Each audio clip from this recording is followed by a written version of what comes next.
Hello, this is Congressman Andy Ogles, and welcome to episode 41 of Restoring the Republic. We have a lot to unpack for you today. We just got back from the longest shutdown in history, but while we were away, the Democrats were fighting for illegals, not for Americans. And so that really segues well into the topic of today, which is the invasion of our country by illegals and the Islamification, the targeted Islamification of some of our communities. So have two esteemed guests with me, members of Congress, Mark Harris from North Carolina and Keith Self from Texas. But let's hit the highlights. Look, the Democrats shut down the government, and all they wanted was health care for illegals. Now, I say all they wanted because that was about illegals, not about you. You had individuals, employees going without pay. You had choke points and traffic issues with the air traffic control, making Americans and travelers less safe. This was a selfish attempt by the Schumer shutdown, and Hakeem Jeffries to hijack the process and punish you along the way. And so, but look, let's get right to it. I will say, point of privilege, I was appointed, chosen to be the chairman of the Cyber Subcommittee on Homeland Security. It's an honor. We had a hearing today. We'll talk about that later. But look, let's just get right to it. Middle Tennessee is Memphis. Tennessee has been one of the hotbeds of Homeland Security, working to, quite frankly, deport rapists, murderers, child traffickers, sex traffickers, etc. I have close ties with Homeland Security, obviously because I'm on the committee, but also pre-existing relationships. And the cooperation between local law enforcement in Nashville and Memphis has been a huge success, never mind the ridiculous mayor of Nashville. But now we look to North Carolina, where we saw the horrible stabbing of the young woman, Irina. I'm not going to try to say her last name. I'll let you do that. So let's talk about, Charlotte, North Carolina, November 17th to 18th, 2025, you have Operation Charlotte Web, over 200 arrests in one day. You had gang members, traffickers, rapists, murderers, the Mecklenburg school system. You had an incredible absentee rate where illegals are pulling their kids out of school, which underscores the numbers of individuals that have come into our communities, which is intentional. But let's talk about North Carolina. Take it away. Well, Andy, first of all, thank you for having us here. Keith and I are honored to be a part of this today. And congratulations on the chairmanship of the subcommittee. And I know we're thankful that you're in that spot and helping make our nation more secure. And certainly Charlotte has seen its share recently of things that have happened that really have kind of put it at the forefront of this battle that's going on. You mentioned Irina Zarutska. That was an issue that happened back in the fall, where this young girl had escaped Ukraine, came to America hoping that she was going to have a new life. She was a refugee coming out of that war-torn country, only to be making her way home from work on our light rail. She'd gotten a job at a pizza place. She was going home from that when a guy came up behind her. Actually, he was sitting there. When she sat down on the seat in front of her, he was sitting behind her like he was asleep with his head there on the window. And next thing you know, he's up with a knife and but comes up from behind her. She never sees it's coming. And he stabs her and kills her. This was a guy that literally had been arrested 14 times prior. In fact, just a month earlier, had sat in front of a magistrate who basically said, if you just sign this statement promising that you're going to show back up in court, then you can go free. He had been picked up earlier. And so he signed that statement, was back out on the streets. It highlighted all of the problems that these left-wing policies are creating in our cities across the country. It's the reason that President Trump ran on a restoring law and order platform that was so crucial, because our cities have seen this kind of thing taking place. And so really what ended up happening as a result of that is we brought the Judiciary Committee to Charlotte. We did a field hearing there highlighting some of the problems that were taking place. And recently as just a couple weeks ago, I sent a letter, took lead on a letter, and some of my colleagues from North Carolina joined the letter asking Governor Stein, our Democrat governor, to bring in the National Guard. And the reason we did it is that the Fraternal Order of Police had identified that they were 276 officers short of what they need to do adequate policing in Charlotte. They were the first ones to make the plea. We just came in behind them, backing the blue, as we always do, and saying, Governor, bring the National Guard, at least for a short-term solution, not a long-term, but it'll be a short-term solution to give them the support so we can get our policing where it needs to be in Charlotte. And he has continued to put that off. And so last Friday, surprising everybody, in comes the Border Patrol. And it has been a great move. And Border Patrol came in, as you mentioned, with just in the first few days. This morning, we've been getting a report every morning.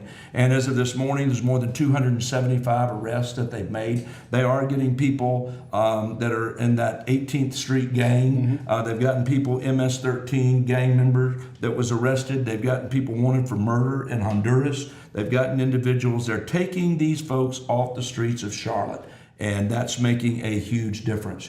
But I guess one of the things that came to light for me in the midst of all this is the Migrant Policy Institute, which is not necessarily the most conservative. They just simply try to track where people are. They themselves, I just learned yesterday, say there's 100,000 illegal immigrants in Mecklenburg County alone. That's the county where Charlotte is the center city. We look at the operation Charlotte's Web, and of course, unrelated, the stabbing on the train. Yeah. And that points out two issues. One is the illegal immigration, and then separately, and why I brought it up, is this activist judiciary. Yes. That whether it's repeat offenders with mental illness and drug abuse problems, that they're literally putting those individuals, legal or illegal, back on the streets.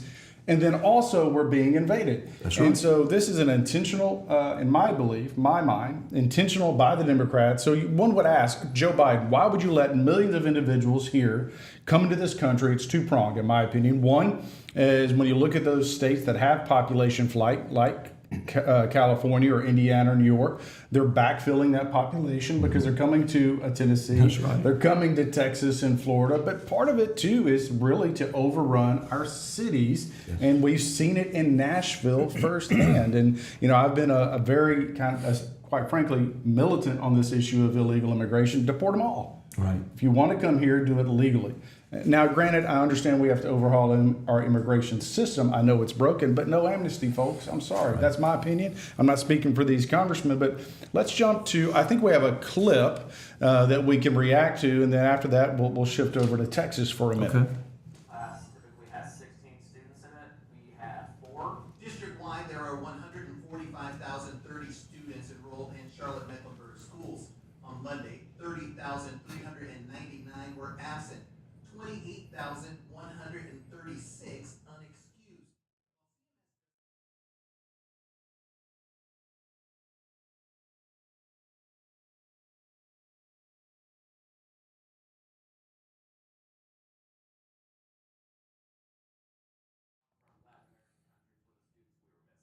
So that was kind of the line even among that.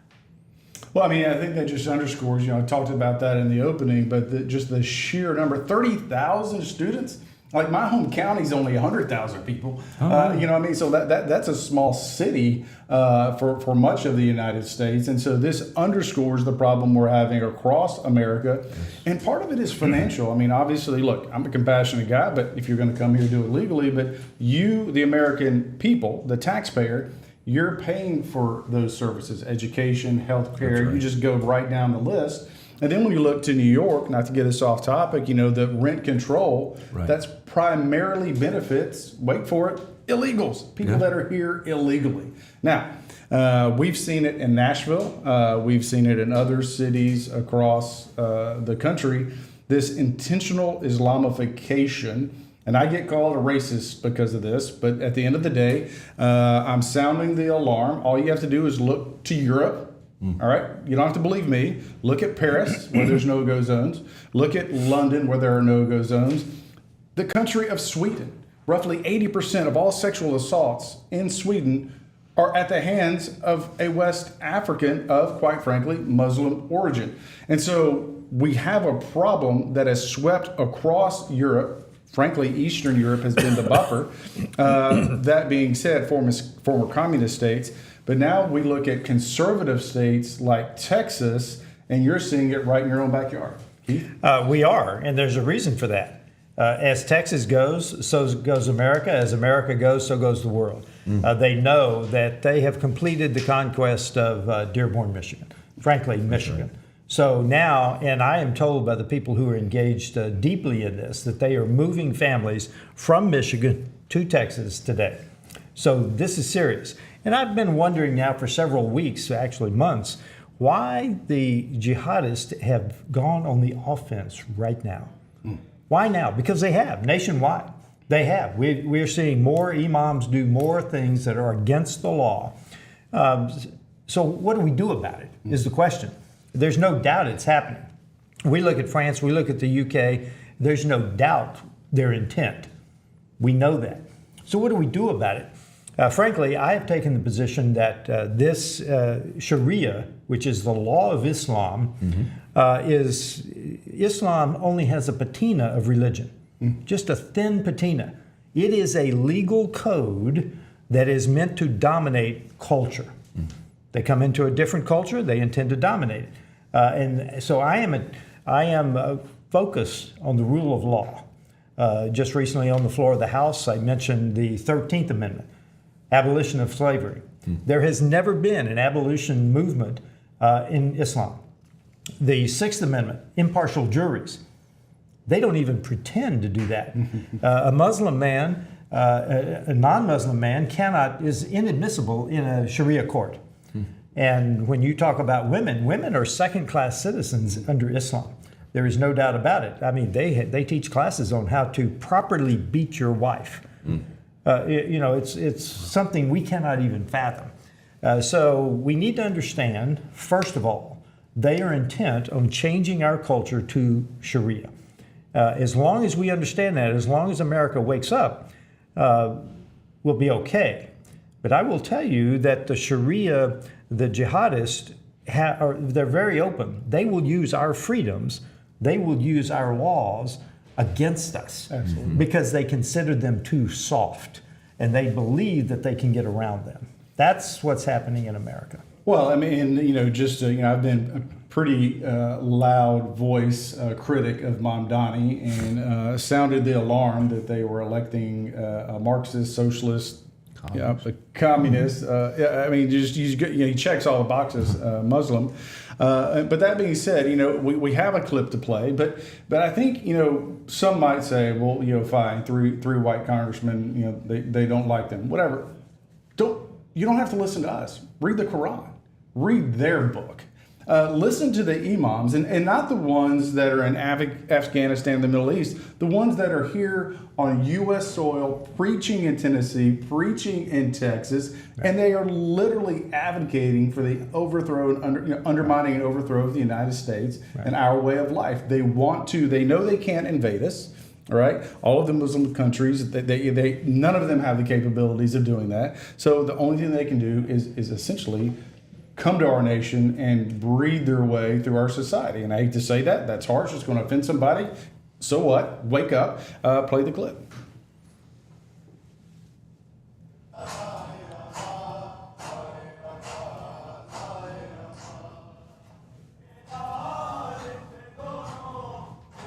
This is in Dallas.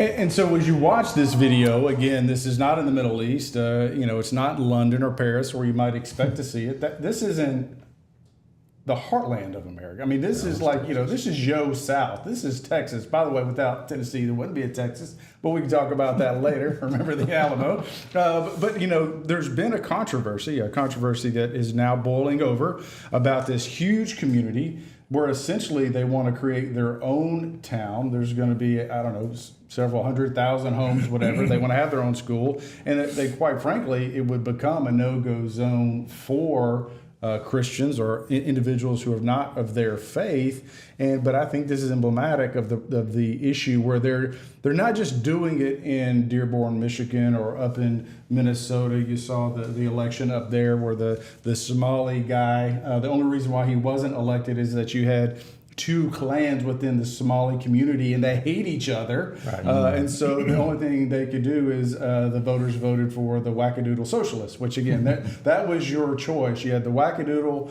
or the guy that hates America. And, obviously, which one's worse? We could debate that over a cup of coffee, I guess. But, here we are, and really that kind of that red, when I think of Texas, I think very conservative. I think of cowboys and boots and country music and just really Americana, just like Tennessee, but they've literally invaded your state.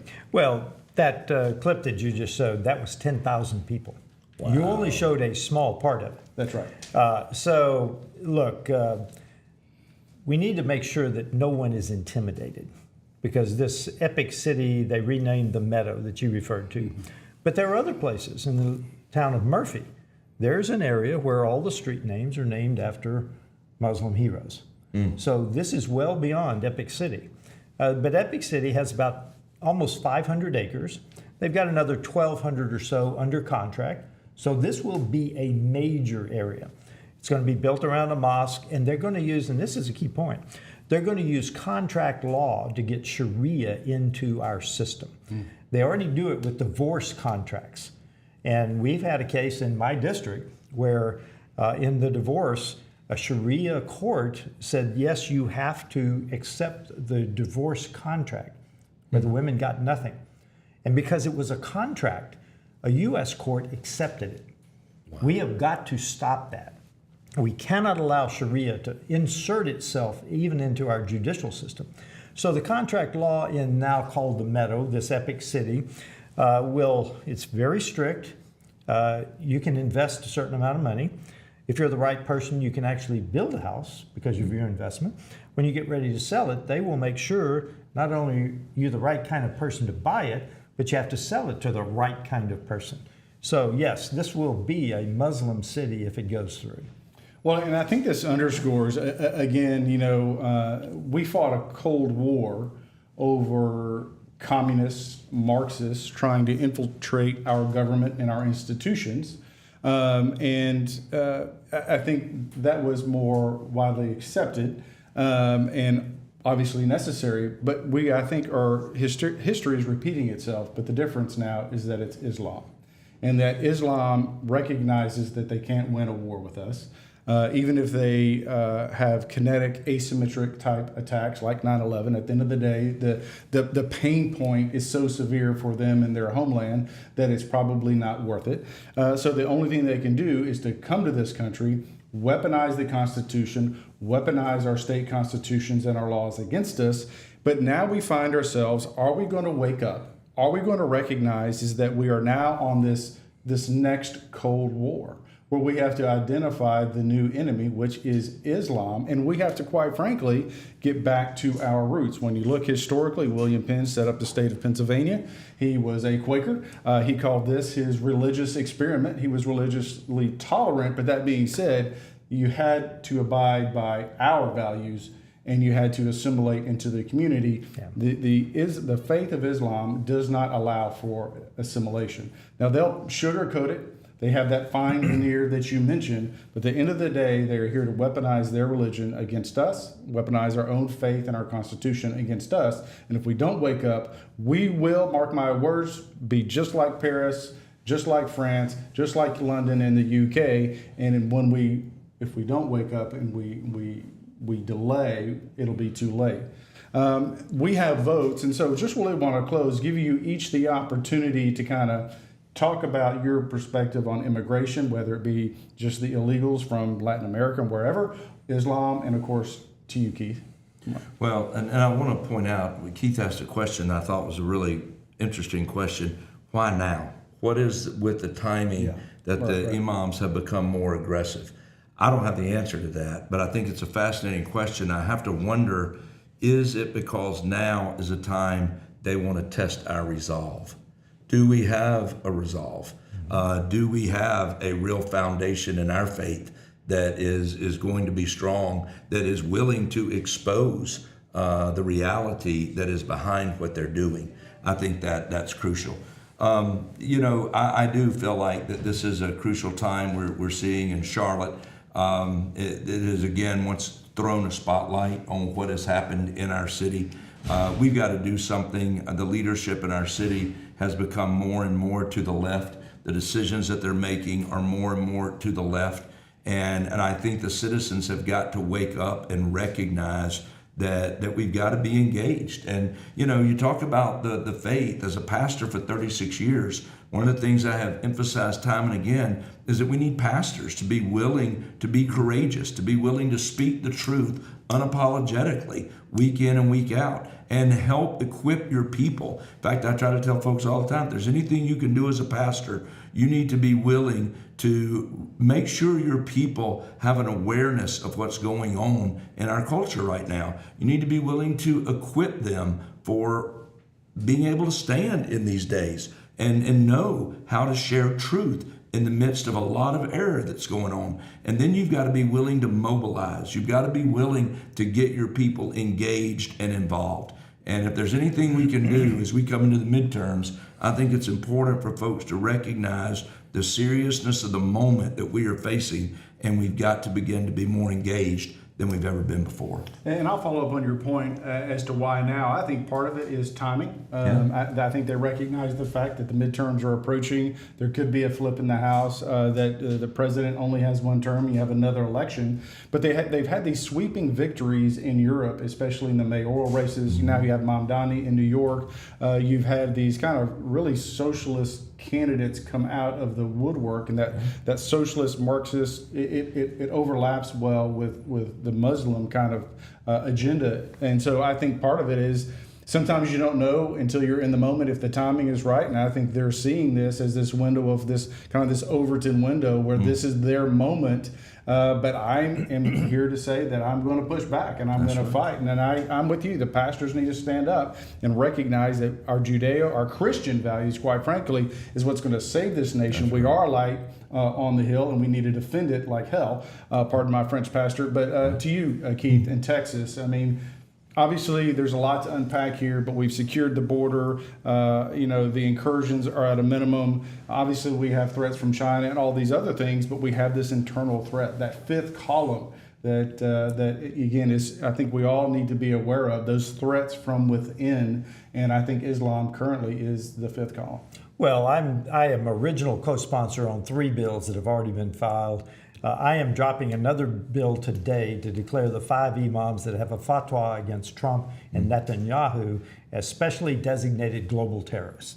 We have got to do that. But that's the federal level. Yeah. Frankly, I want to encourage people to, at your local level, individual citizens, individual police forces, city councils, county commissioners court, you need to be taking action right now in your local area to do this, because at the federal level, we've got to turn words and speeches and announcements into action to start defending our culture now.